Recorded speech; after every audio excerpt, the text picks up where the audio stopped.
Mesdames et messieurs, bonjour ou bonsoir, tout dépend de l'heure à laquelle vous écoutez cette vidéo chez vous. Je m'appelle Michel Biemton, journaliste web camerounais, et merci de faire confiance à cette chaîne YouTube de l'engagement sociopolitique. Bienvenue à cette causerie citoyenne sur l'actualité camerounaise et africaine. Bienvenue à la chronique de MBT, mesdames et messieurs. Rwanda did extend condolences for the fallen peacekeepers. However, I would like to rectify something. The peacekeepers did not die in a process. The peacekeepers were killed. SADC forces deployment through SAMI DRC were not deployed unilaterally by the DRC, but rather with a mandate from the AU, an organization Rwanda is a part of, even if its behavior in the DRC clearly flaunts its principles. The M23 excluded itself from the Nairobi process by renewing attacks against the FARDC. The government of the DRC has nonetheless expressed its willingness to re-include the M23 in the Nairobi process. We reject Rwanda's obsession and attempts to elevate the M23 to the level of an interlocutor deemed fit to sit at the same table as a legitimate government. However, we have yet to hear Rwanda explain to us what its efforts have been to abide by international law and to respond to the violations it has been found guilty of in the DRC. Violations of the Charter, violations of international humanitarian law, violations of international human rights law. Members of the Council, I would like to close with what has brought us back here in less than 48 hours. Rwanda's outright contempt for this Council and its demonstration that it is in the deluded belief that there is a Rwandan exception when it... Voilà, mesdames et messieurs, c'était là un extrait d'une réunion du Conseil de sécurité des Nations Unies au sujet de ce qui se passe en ce moment à l'est de la RDC. Alors, c'est de cela qu'il sera question au cours de cette édition de la chronique de MBT. Vous savez, c'est pas dans mes habitudes de parler de ce qui se passe ailleurs, parce que moi, je me suis donné pour credo de laisser les activistes, c'est-à-dire que les lanceurs d'alerte, les youtubeurs politiques d'autres pays africains, de s'occuper de leurs oignons internes, vraiment. C'est le credo que je me suis donné, mais puisque c'est une problématique qui interpelle la conscience africaine, donc je me suis donc permis de vous expliquer exactement ce qui se passe à l'est de la RDC. Alors, comme vous le savez, depuis quelques jours, l'armée rwandaise a capturé la ville de Goma. Goma est située à l'est de la RDC. Vous savez, Goma est considéré comme le point central de l'exportation des minerais qui gisent dans le sous-sol congolais. Donc, c'est, on va dire, la plaque tournante de l'exportation partout à travers le monde de ces minéraux-là. Parce que, comme vous savez, la République démocratique du Congo, c'est un véritable scandale géologique. C'est-à-dire que c'est le condensé de tout ce que l'on retrouve comme minerai, comme ressources du sous-sol à travers le monde. Donc, le M23 est donc le M23 et l'armée rwandaise sont donc présents sur le territoire congolais et ils sont d'ailleurs en train d'avancer vers Kinshasa face à une armée congolaise mal entraînée, mal équipée et c'est la chef de la diplomatie du Congo, la dame que vous avez suivie tout à l'heure, Madame Wagner, qui, dans une récente interview accordée à Voice of America, dont la voix de l'Amérique, avait reconnu que sous le régime de Félix Tshisekedi, l'armée congolaise est en pleine reconstruction parce que les précédents régimes ont travaillé à la fragiliser. Voilà, c'est ce que le chef de la diplomatie congolaise, Madame Wagner, a déclaré au cours de cette interview. Alors, mesdames et messieurs, face à ce qui se passe, bon, vous suivez cette actualité-là à travers les médias mainstream, comme d'habitude, les RFI, les France 24, les Voice of America, Deutsche Welle, bref, tous ces grands médias internationaux que vous connaissez là. Bon, à travers cette édition de la chronique de MBT, j'aimerais vous expliquer exactement ce qui se passe, quelles sont les origines profondes de ce qui se passe en ce moment à l'est de la RDC.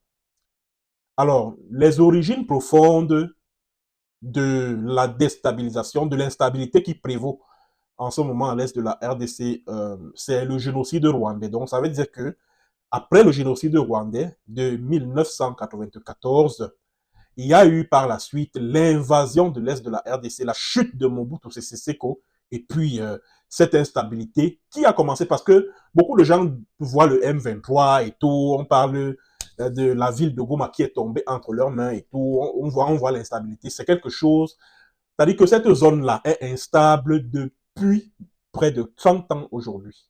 Du moins depuis que Mobutu a été renversé le 17 mai 1997. Cette zone-là, située à l'est de la RDC, n'a jamais connu la paix ni la quiétude. Les femmes, des millions de femmes, ils sont VIOLE chaque jour. Les enfants qui travaillent, donc qui subissent le travail forcé au niveau des champs miniers à l'est du Congo, sans compter les massacres qui sont commis par Paul Kagame, par son armée, par l'armée rwandaise, et puis les groupes rebelles qui sont créés par Paul Kagame et qui commettent des crimes de guerre et crimes contre l'humanité dans cette zone-là, etc., etc. Tout cela ne date pas d'aujourd'hui. Hein. Ça ne date pas d'aujourd'hui. Ça a commencé, j'aimerais donc vous expliquer comment on en est arrivé là. Tout commence le 1er octobre 1990, lorsque le Front patriotique rwandais, donc le groupe rebelle que dirigeait, bon, c'est vrai que Paul Kagame à l'époque, c'est-à-dire que quand le Front patriotique rwandais a attaqué le Rwanda à partir de l'Ouganda le 1er octobre 1990, bon, Paul Kagame était en formation aux États-Unis parce que Paul Kagame, à la base, c'est un agent de renseignement militaire qui a travaillé au sein de l'armée ougandaise. Donc, il a fait partie du groupe rebelle qui a renversé Milton Obote en 1986 en Ouganda. Donc, il était, on va dire, l'un des bras droits de Yoweri Museveni quand il était dans le maquis. Ils ont renversé Milton Obote ensemble, ils ont pris le pouvoir en 86 et par la suite, Yoweri Museveni a donc promis d'aider tous les Tutsis d'origine rwandaise qui étaient dans l'armée ougandaise, la nouvelle armée ougandaise, de rentrer chez eux. Voilà donc comment ils ont attaqué le Rwanda le 1er octobre 1990. Parce que beaucoup, parmi ceux qui parlent, tous ces analystes-là, ces experts en sciences politiques, experts en relations internationales, bref, toutes ces intelligences-là qui abordent le problème rwandais, le problème du génocide rwandais, ne remontent jamais à la genèse, à savoir l'attaque du Rwanda par le Front patriotique rwandais le 1er octobre 1990. Et à l'époque, c'était Fred Rwigema qui dirigeait l'opération. Ils ont attaqué, ils sont même entrés au Rwanda, mais ils ont été repoussés par l'armée rwandaise. Et à l'époque, c'était Juvenal Habyarimana qui était encore à la tête du Rwanda. Alors, ils ont donc été repoussés. Par la suite, il y a eu des petits problèmes de leadership à la tête du Front patriotique rwandais. Fred Rwigema a été tué dans des circonstances non élucidées et on a soupçonné 2 de ses lieutenants qui l'auraient zigouillé pour des problèmes de leadership et autres. C'est donc par la suite que Yoweri Museveni fait appel à Paul Kagame qui était en formation aux États-Unis. Il revient donc, il prend donc la tête, c'est-à-dire qu'il fait d'abord liquider ces 2 lieutenants de Fred Rwigema et par la suite, il prend la tête du FPR. C'est donc après que ce groupe rebelle-là, qui était constitué en majorité de soldats de l'armée ougandaise, parce que tous les membres du FPR, là, le Front patriotique rwandais, ils étaient soldats au sein de l'armée ougandaise, la nouvelle armée ougandaise. Donc après l'arrivée de Yoweri Museveni au pouvoir, suite à son coup d'État contre Milton Obote. Ils ont donc commencé à avancer progressivement. Et par la suite, Juvenal Habyarimana a été contraint de signer des accords de paix avec la rébellion. Bon, il y a donc eu l'accord d'Arusha qui a été signé le 4 août 1993. Bon, après la signature de ces accords-là, le 6 mai 1994, bon, Juvenal Habyarimana, donc le président rwandais de l'époque, un Hutu, et puis Cyprien Ntaryamira, le président burundais, bon, certains proches collaborateurs d'Habyarimana et tout, bon, ils revenaient de Tanzanie, bon, où ils ont participé à une réunion sur la mise en application des accords d'Arusha et autres. Bon, quand ils revenaient d'Arusha, au moment où l'avion, le Falcon 60, était en train de se poser à l'aéroport de Kigali, 2 missiles ont bombardé l'avion qui s'est écrasé pas très loin de la résidence du président Habyarimana. Et c'est là où le génocide rwandais a commencé. Mais ce que beaucoup de gens ne savent pas concernant ce génocide-là, c'est pas pour dire que les Tutsis n'ont pas zigouillé les Hutus n'ont pas zigouillé les Tutsis. Non, ce n'est pas ça. Ce que beaucoup de médias internationaux ne disent pas à l'opinion africaine, c'est qu'au sein des Interahamwe, c'est-à-dire que la milice qui avait été créée par le gouvernement de Habyarimana, il y avait des infiltrés de Kagame dedans. Kagame avait infiltré les Interahamwe. Celui qui coiffait cette milice-là, c'était un proche de Kagame. Ah oui, ça c'est ce que les médias internationaux ne disent pas aux Africains. Alors il y a eu tout ce que vous pouvez imaginer et autres, mais aussi curieux que cela puisse paraître, les médias internationaux, les analystes, les politologues, les chercheurs et autres, ils ne se sont jamais penchés sur ce que Kagame a fait avant le 6 avril 1994, date à laquelle l'avion du président Habyarimana a été bombardé. Parce que Kagame a commis beaucoup de crimes, notamment dans le nord du Rwanda. Il a tué des gens en désordre, Tutsis comme Hutus. Mais la presse internationale n'a jamais parlé de ça. Jamais. Bon, après tout ce qui s'est donc passé, le génocide et tout, Paul Kagame, dont les membres du FPR se sont installés au pouvoir, ils ont donc pris les rênes du pouvoir parce que l'objectif de Kagame, là, quand il attaquait le Rwanda, l'objectif de ces gars, quand ils attaquaient le Rwanda le 1er octobre 1990, c'était de revenir au pouvoir. C'était de revenir au pouvoir parce que les Tutsis ont dirigé au Rwanda à travers leur royauté. Donc, les Hutus majoritaires étaient considérés comme leur sujet. Bon, il a donc fallu la révolte de 1951 pour que les Hutus puissent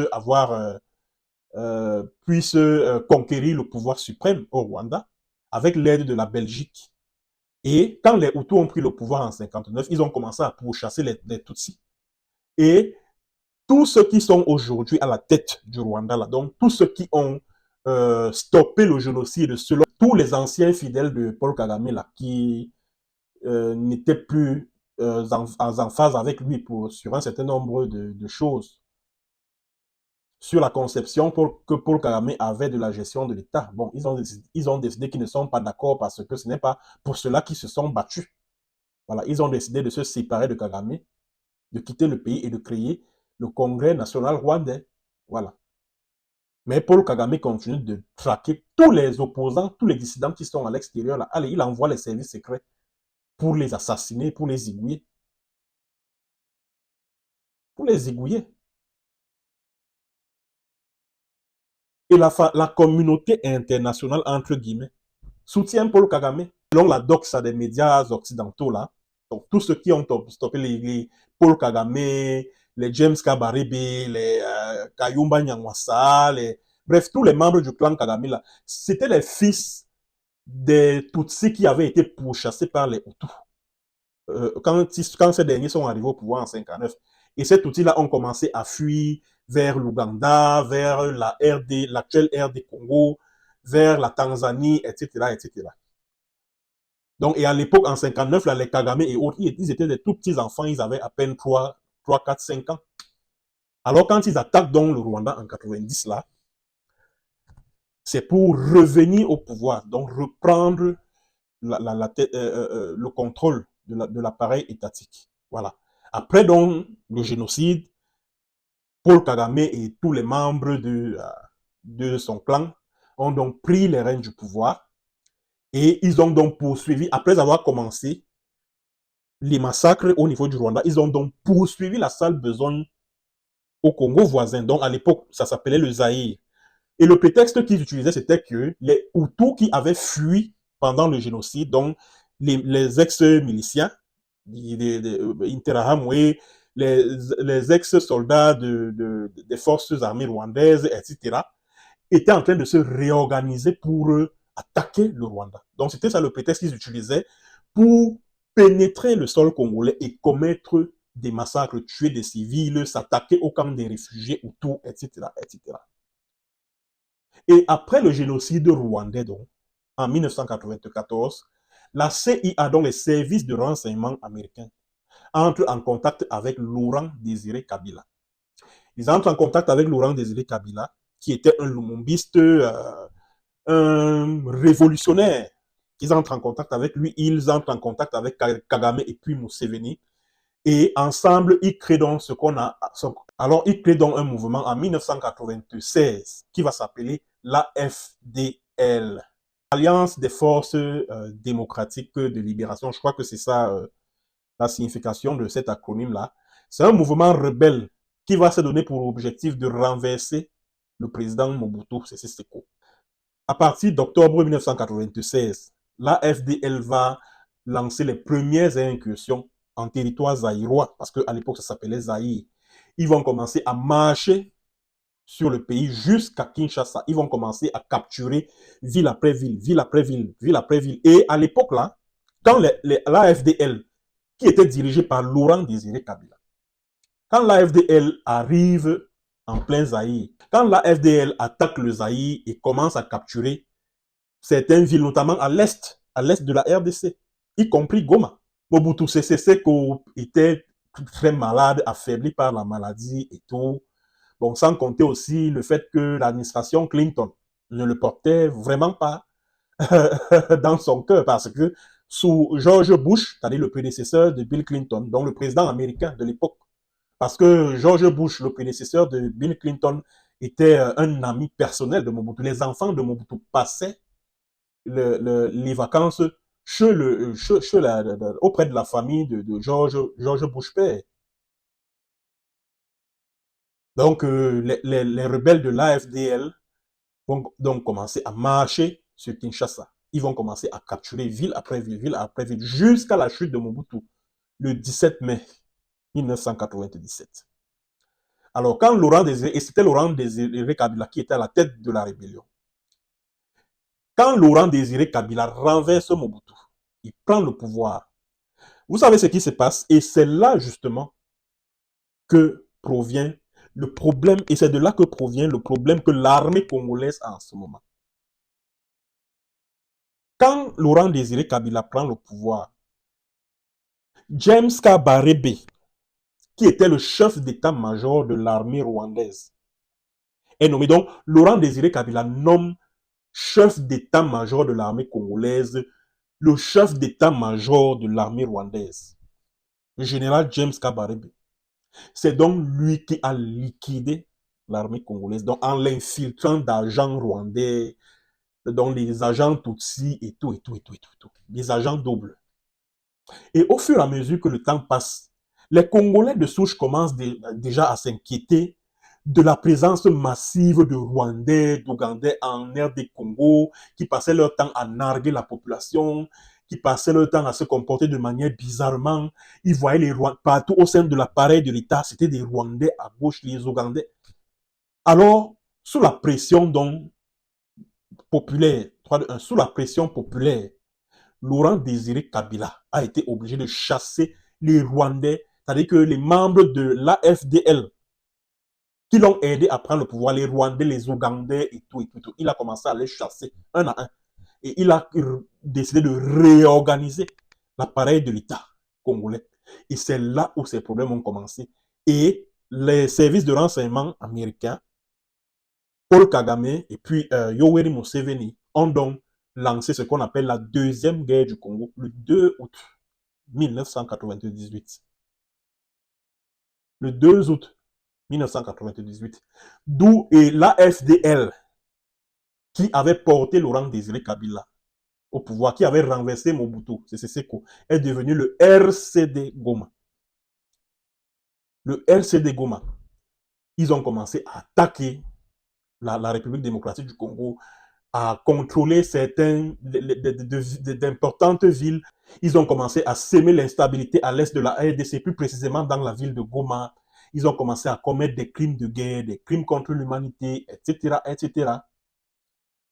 Bon, la guerre du Congo, la deuxième guerre du Congo va durer un certain temps jusqu'à l'assassinat de Laurent Désiré Kabila, le 16 janvier 2001. Quand Laurent Désiré Kabila est tué et assassiné, parce que les Américains avaient découvert que, bon, posaient des actes qui allaient à l'encontre de leurs intérêts. Ben, ils voulaient nationaliser l'exploitation des minerais à l'est de la RDC. Bon, il voulait déjà faire appel à la Corée du Nord, à la Russie, au Cuba. Donc, il avait commencé à conclure des relations diplomatiques avec ces pays-là, les pays de l'ex-bloc soviétique. Voilà. Et c'est ça qui a donc énervé les Américains, qui ont décidé d'organiser son assassinat, son élimination physique. Et après l'assassinat de Laurent Désiré Kabila, c'est son fils, entre guillemets, Joseph Kabila. Et Joseph Kabila n'était autre que le neveu de James Kabarebe, le chef d'état-major de l'armée rwandaise. C'est donc lui qu'on a mis en selle pour succéder à Laurent Désiré Kabila.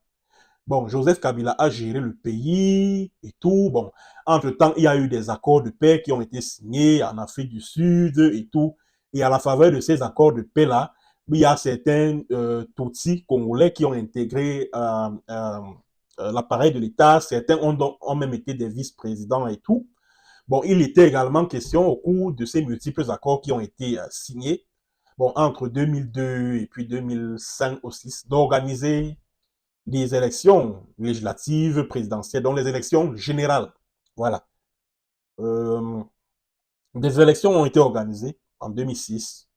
Joseph Kabila a été élu président de la République du Cameroun, mais le pays ne s'était pas pour autant stabilisé, puisque après le RCD Goma, qui a signé des accords de paix, notamment à Sound City et tout, il y a eu la naissance du CNDP, un autre groupe rebelle qui était dirigé par le général Laurent Nkunda, toujours un ancien soldat de l'armée du Front patriotique rwandais. Donc c'est lui qui dirigeait cette rébellion-là, qui a éclaté parce que ces gars-là, ils estiment que la communauté Mbanya Mulenge, parce que les Mbanya Mulenge, ce sont les Tutsis qui avaient fui la révolution de 59 et se sont établis au niveau de l'est de la RDC. Donc on les appelle les Mbanya Mulenge.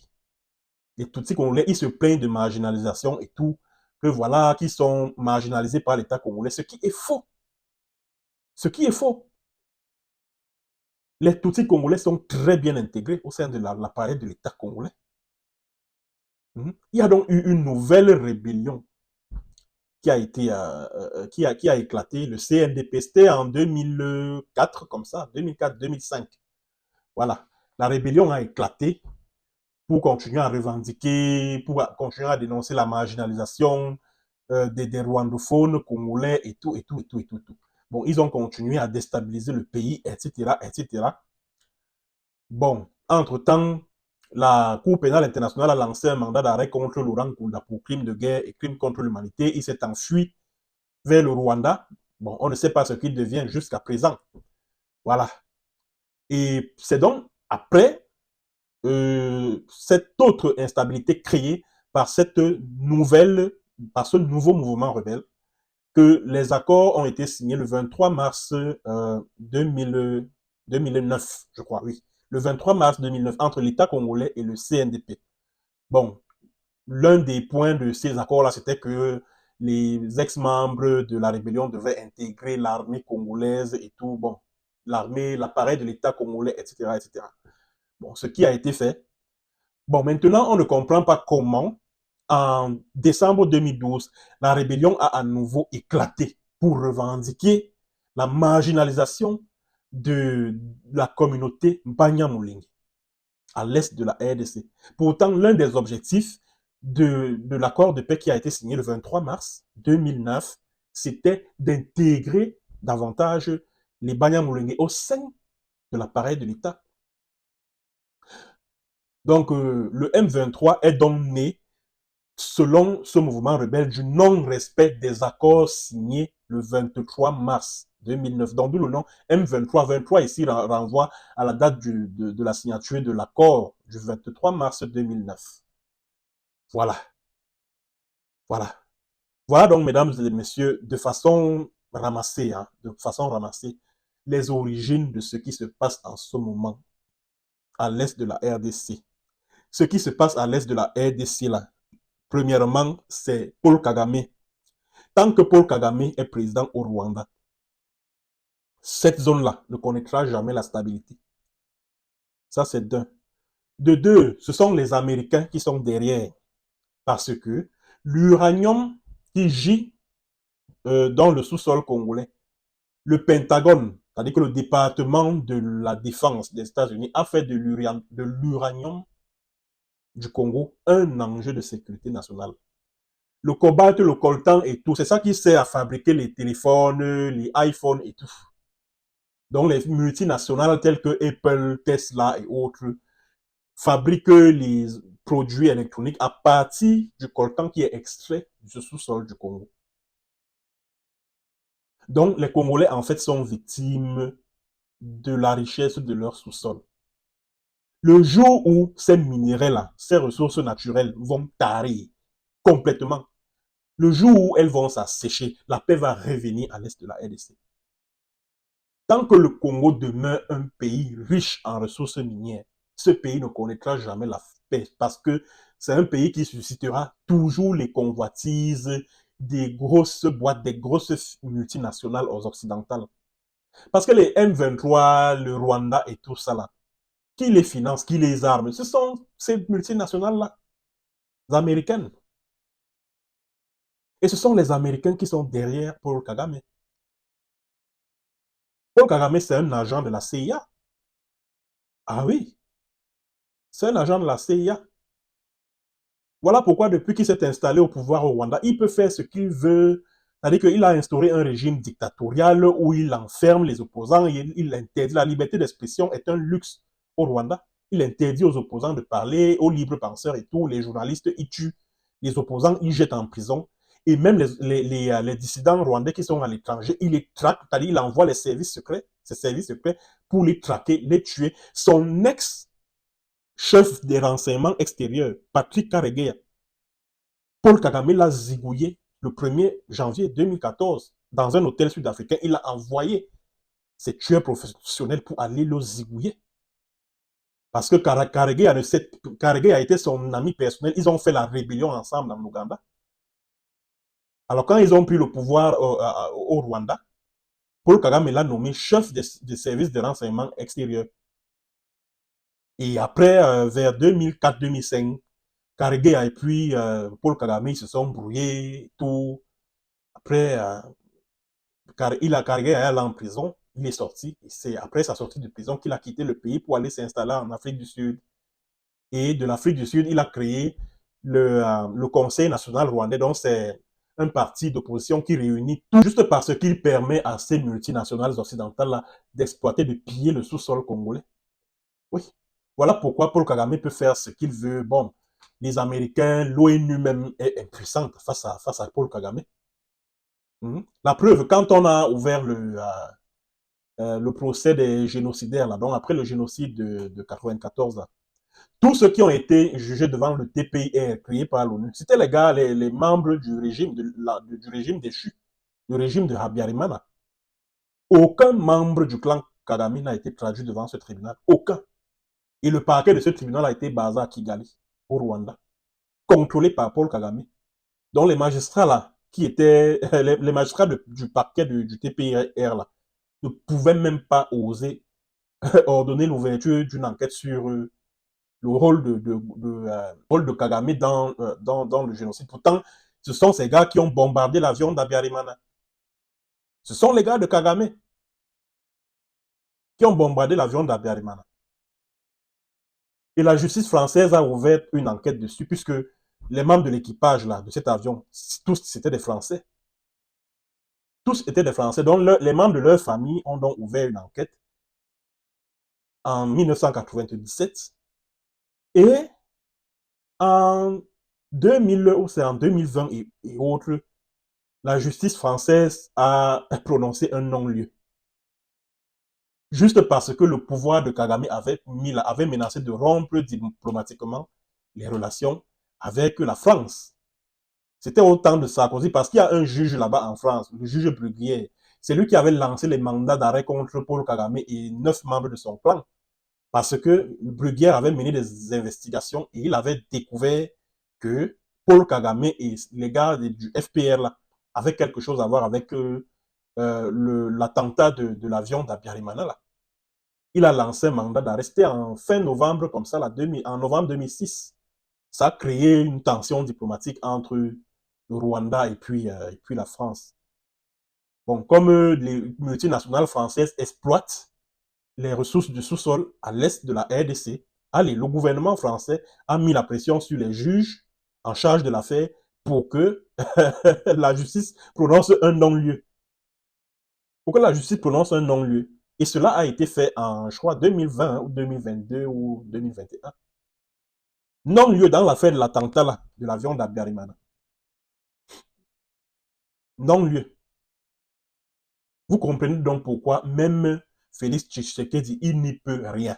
Parce que Félix Tshisekedi, pour arriver au pouvoir, il a dû signer un accord avec Joseph Kabila. Et qui est Joseph Kabila? C'est le neveu de James Kabarebe, un officier général de l'armée rwandaise. Et avec ça, comment voulez-vous que l'armée congolaise puisse faire ce qu'elle ne peut? L'armée congolaise ne peut absolument rien faire. Puisque l'armée congolaise, et c'est le danger justement, de tous ces accords de paix là, que le gouvernement congolais a été contraint de signer avec ces bandits-là.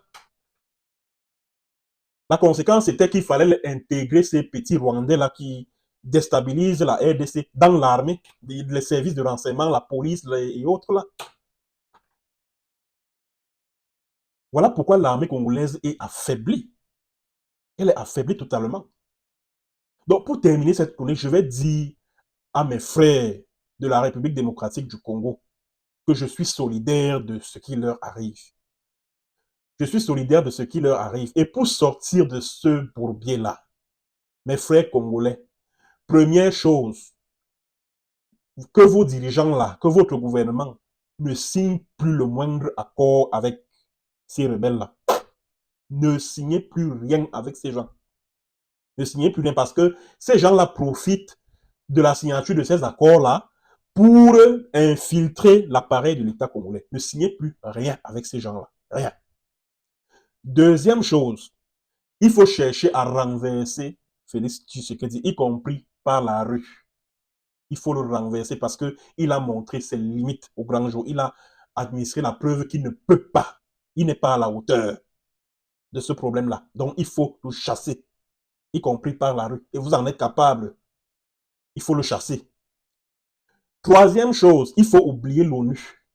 Oublier ce qu'on appelle la communauté internationale, la France, les États-Unis, l'Angleterre et tout. Oublier ces gens-là. Parce que tous ces gens-là, ils sont derrière Paul Kagame. Ils sont derrière l'armée rwandaise. Ils sont les soutiens du M23.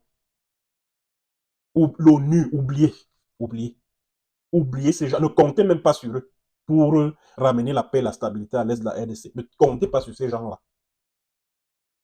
Par contre, et c'est par là que je vais terminer, mes frères congolais, trouvez une solution à l'africaine. Donc, parmi vos partenaires là, c'est-à-dire que les partenaires, comment je vais dire, les partenaires bilatéraux au niveau africain, cherchez des amis sincères, c'est-à-dire que cherchez l'aide de vos amis sincères qui partagent vos douleurs, qui partagent vos peines. Parce qu'il y a des chefs d'État là en Afrique qui sont avec Kagame. Il faut les éviter. Par contre, vous devez chercher parmi vos partenaires extérieurs en Afrique, ceux qui vous aiment, ceux qui sont sincères et qui vous prouvent à travers des actes qui sont avec vous. C'est avec eux que vous devez traiter. Par exemple, les pays de l'AES, Burkina Faso, Niger, Mali, ils peuvent bien vous aider à sortir de ce problème-là. Ils peuvent vous aider. Ils peuvent vous aider. Donc la solution à ce problème-là, elle doit être africaine. Ne comptez pas sur les Blancs là, ne comptez pas sur les Américains. Parce que ce sont les Américains qui sont le problème de l'instabilité. C'est-à-dire que ce sont le facteur d'instabilité. Ce sont ces Américains-là et leurs pions, Paul Kagame, parce que Kagame, c'est un agent de la CIA. Ce sont les Américains qui créent l'instabilité à l'est de la RDC, chez vous. L'ONU ne peut absolument rien. Il y a une délégation, je crois, du Conseil de sécurité des Nations Unies qui était à Kinshasa. C'était en mars 2023. Et à l'issue de leur tournée, ils ont déclaré que non, la solution au problème, à l'est de la RDC doit être congolo-congolaise. Donc, la solution doit être interne à la République démocratique du Congo, comme pour dire qu'il revient à l'État congolais, au gouvernement congolais, de résoudre le problème. Pourtant, les casques bleus de la MONUSCO sont là. Les rebelles sont soutenus par le Rwanda voisin. Mais on demande au gouvernement congolais de résoudre lui-même ses problèmes. L'ONU demande au gouvernement congolais de résoudre lui-même le problème. Vous comprenez, mes frères congolais, que ces gens-là, ils ne vous aiment pas. Ils ne vous aiment pas. La preuve, depuis que le M23 a pris la ville de Goma, qu'est-ce que l'ONU a fait? Que disent les États-Unis? L'administration Trump, qu'est-ce qu'elle dit? Elle ne dit rien de bon. Elle ne dit rien de bon.